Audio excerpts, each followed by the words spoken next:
Good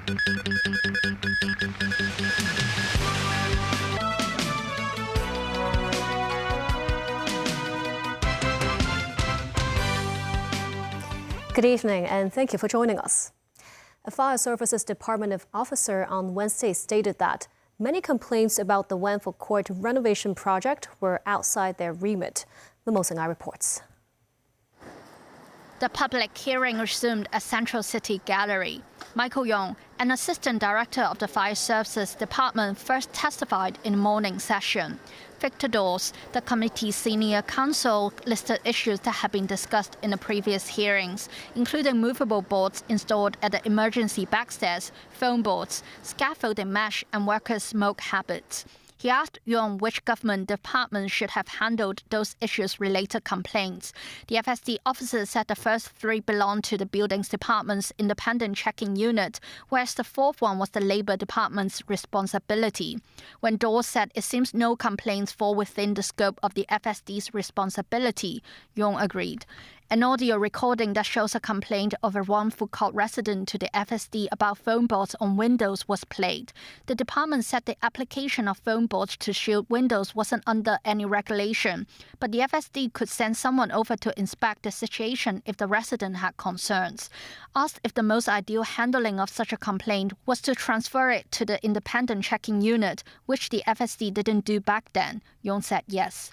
Yong said the FSC had become more proactive after the blaze. Officers would directly contact other departments to forward relevant complaints or inquiries. Dawes pointed out that the FSD definitely has the capability to handle the movable board problem, even when it involved the practice of division of labor between the department and the building authorities, as stated by Yong. The officer agreed. The barrister said that he had lost count of how many times the committee had heard not ideal in the hearings. Wang Guan, a senior station officer of Taibo Fire Station, admitted that the FSD had relied on information submitted by the fire services contractor on equipment defects instead of verifying the defects itself. The hearing is adjourned until 10 a.m. on Thursday. Moments 9, TVB News. It's the last day for Wangsan House residents to return to their units to collect what's left of their former abodes at Wang Fuk Court. While access has been extended to those living on higher floors, many elderly residents relied on their children to help retrieve belongings at their fire-ravaged homes. Day 3 for Wangsan House residents to collect their belongings. It's a turn for those who resided on the 20th floor and above. Many carried backpacks, some with hiking sticks, others brought flowers. For many, their wish is to recover the most valuable possessions. Ms. Wang from the 24th floor says she hoped to retrieve her gold and silver jewelry, her wedding photos and rings, and her cat's ashes, which were stored in a stainless steel container with a melting point of over 1,500 degrees. Another resident here was from the 25th floor. She says she might not be able to bring her piano and cello back, which had accompanied her since childhood. 83-year-old Mrs. Lo, who has lived in the neighborhood for 40 years, was unable to go upstairs and could only wait for updates from her family. She hopes to retrieve family photos and passports, noting if she were decades younger, she would have gone up herself, but now she feared she wouldn't be able to come back down. Some residents went upstairs on behalf of their parents, spending over an hour collecting items. Mr. Lam, a resident from the 24th floor, says their gold items and wedding photos were intact, but neighboring units have been reduced to ashes. This upper floor resident meanwhile hopes the government can allow them to return one more time. The 3-day window for Wangsan House residents to collect their belongings ends on Wednesday. From Thursday, Phase 2 begins, covering the more severely damaged Wang Cheng House as well as Wang Tao House and Wang Yang House. Wang Tai House, Wang Kin House and Wang Sheng House will be the last to reopen. Deputy Chief Secretary for Administration Chuk Wing Hing also visited the site today to inspect the situation. U.S. President Donald Trump announced he will indefinitely extend the ceasefire with Iran until the latter offers a unified proposal, stressing that the U.S. blockade of the Strait of Hormuz will remain in effect. This as Iranian media reported that Tehran did not seek to extend the truce and believes the U.S. president is attempting to find an off-ramp from the war. Timothy Lee reports.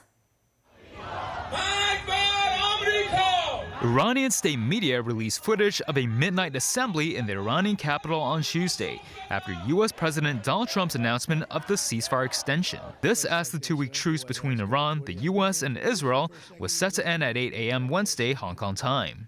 Just 4 hours before the initial end of the ceasefire, the U.S. president made a post online noting he had agreed to mediator Pakistan's request for an extension. The new truce will last until Iran provides a unified proposal and completes other relevant consultations. Earlier, the U.S. president put on hold Vice President J.D. Vance's planned trip to Islamabad for the second round of talks with Iran, with the White House announcing that the visit was called off as Washington awaits Tehran's proposal. Trump stressed the U.S. military remains capable and ready and will continue to blockade the Strait of Hormuz. He further said the Iranian regime is currently fractured and noted in another post that Iran hopes to open the waterway to make a profit, but emphasized Washington will not make peace with the country if it tries to end the blockade. The House appears very conflicted in its messaging surrounding these talks. You have different senior officials going on Sunday talk shows, depicting one plan for talks and when they'll start and when J.D. Vance will arrive in Pakistan. Then you have President Trump that very same day countering that with, the talks may not happen now for another day or two. And I think they're sitting back now playing this game about whether they will or will not go to Islamabad, in part in reaction to the lack of straight messaging coming out of the White House. Timothy Lee, TVB News. Ukrainian President Volodymyr Zelensky said the Druzhba pipeline carrying Russian oil to Hungary and Slovakia is ready to resume operations and called on the EU to unblock an aid package linked to the repairs. The suspension of flows followed a Russian attack on the pipeline infrastructure in January. This as NATO intercepted Russian strategic bombers and fighter jets that flew over the Baltic Sea Monday in a display of air power on the alliance's eastern flank. Tracy Furness has more. In his nightly address, Ukrainian President Zelensky called for a €90 billion aid package from the European Union to be unblocked, saying these funds had already been approved by the European Council. There can be no grounds for blocking it anymore. Ukraine completed repairs on the damaged oil pipeline and blamed Russia for the damage. Zelensky said repairing the pipeline was linked to freeing the funds, which had been blocked by Hungary and Slovakia. Top EU officials are now cautiously optimistic that the massive loan scheme might be approved as soon as Wednesday, ending months of political deadlock. Meanwhile, NATO intercepted Russian strategic bombers and fighter jets over the Baltic Sea on Monday, a muscular display of air power on the alliance's eastern flank, away from the spotlight of the Middle East. There's a lot of traffic from the Russian, and there are plenty of times in which, on purpose or not, they are not really respecting the ICAO, the International Civil Aviation Organization rules regarding flight plans and behavior. So obviously we are forced to take off and just make sure that they are who they say they are, and their intention is peaceful and just transitioning back to their home airfields. French Rafale fighters were deployed from a Lithuania airbase, where they are stationed as part of a decades-long NATO air policing effort. The fighters, armed with air-to-air missiles, joined jets from Sweden, Finland, Poland, Denmark and Romania. They all took to the skies to inspect and keep watch on the Russian flight, the French detachment said. A tourist who was caught up in a shooting at Mexico's Teotihuacan pyramids described the chaos as a gunman opened fire at a crowd of visitors at the archaeological site on Monday. And I kind of looked around, there was all this commotion. People were screaming, people were ducking, people were running for the big staircase to try to get off the platform. And in that moment, it clicked in my mind that we were in a situation with an active shooter. And my first instinct was to jump off the side of the pyramid. And still ahead, Kevin Walsh claims no promises to the White House on interest rate cuts. Hong Kong dealing with this year's first case of dengue fever. And discounted tickets for Cinema Day up for grabs.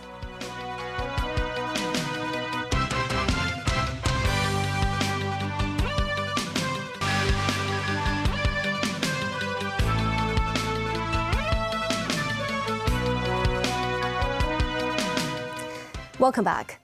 U.S. President Donald Trump's Federal Reserve Chair nominee Kevin Warsh says during his confirmation hearing that he never promised the White House interest rate cuts, despite the president's calls for the central bank to do so. Tracy Furness has more. Worsening inflation makes implementing interest rate cuts difficult and could potentially slow the economy and hiring, putting Kevin Warsh, a former top Fed official Trump named to replace the current Federal Reserve Chair, Jerome Powell, in a tough spot if he's confirmed. At Warsh's confirmation hearing in the Senate, Massachusetts Democrat Senator Elizabeth Warren warned that her colleagues should not be aiding and abetting Trump's illegal takeover of the Fed by installing his chosen candidate, and questioned Warsh's ability to stay independent from the president's policies after Trump stated his opinions on rates and sought to fire a Fed governor. You said you would be independent because you're, quote, a tough guy. Those were your words, tough guy. And you will be able to stand up to President Trump's. Warsh responded that he shares Warren's sentiments for the Federal Reserve Chair to remain independent and that if he's confirmed, the Federal Reserve should stay in its lane. The long-delayed hearing is a necessary step for Warsh's confirmation. North Carolina Republican Senator Tom Tillis says while Warsh's credentials are impeccable, the investigation into the current Federal Reserve Chair must be dropped before he will vote for Warsh. I love the idea of Fed independence with respect to achieving the dual mandate, but Fed transparency on so many other things that the Fed does that, frankly, we're all frustrated with, bank examination, supervision being some among them that I think we should have more insight into. It's not clear when the committee may even be able to vote on Warsh's nomination. Tracy Furness, TVB News. Pope Leo XIV arrived at Equatorial Guinea on Tuesday on the final leg of his Africa journey. The pontiff was greeted by the country's president, Teodoro Obiang Nguema Mbasogo. The pair shook hands before Leo was welcomed by honor guards. Adoring crowds in the largely Catholic country lined the road from the airport into the capital, Malabo. The country is officially a secular one, but about 75% of its population is Catholic, making it one of Africa's most Catholic countries. Mbasogo is the longest ruling president in Africa and has been accused of authoritarianism. Hong Kong logs the first local case of dengue fever of the year. The Center for Health Protection considers the risk of local transmission to be at a moderate level, and the situation will be closely monitored. The Center for Health Protection sent personnel to inspect areas near the road construction site on Long Yan Road in Penny's Bay on Lantau Island and clean up drainage channels clogged with weeds and dead leaves.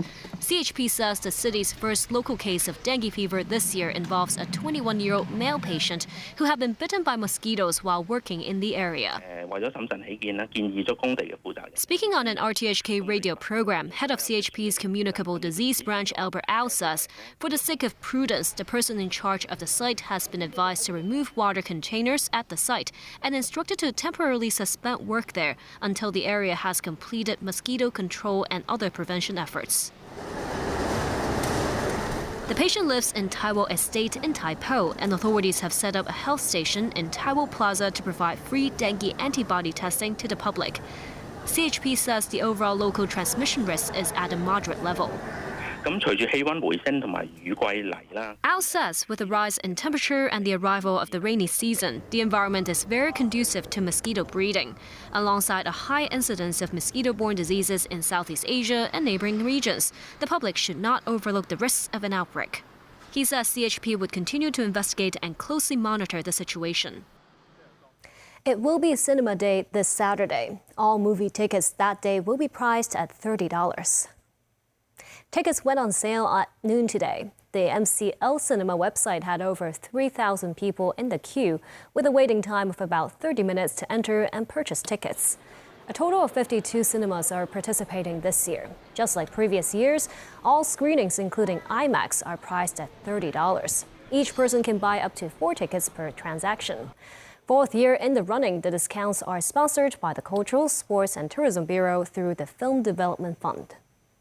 U.S. President Donald Trump urged Congress to pass laws that would rein in college sports at a time when athletes can move freely from school to school and command massive salaries.